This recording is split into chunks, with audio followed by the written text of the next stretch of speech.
want to take just a few minutes and talk to you about being safe before, during, and after a storm.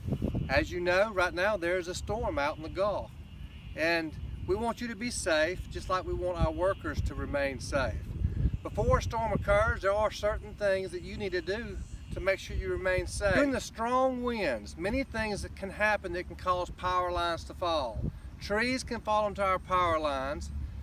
People who are out driving on the roads, who probably should be at home, hunkering down, staying out of the high winds and bad weather, sometimes they leave the road and run into our power poles. Now, we are on a training site right now, so there's no danger to me.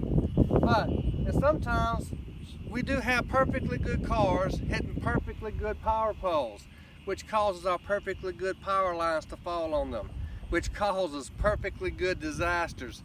In these type of situations, we don't want you to approach our power lines. You cannot look at a power line and tell whether or not there's any electricity in them. If during the storm, or even after the storm, you come across any power lines that are on the ground, we ask you to stay away from them.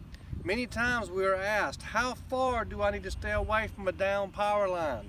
And the answer to that is very far. Do not approach a down power line during or after a storm. We have right-of-way easements. These easements are typically 15 feet on each side of these power lines. Stay at least that far or further away from these power lines if at all possible. We want you to be safe. When it comes to being safe before, during, and after a storm, we are in your corner.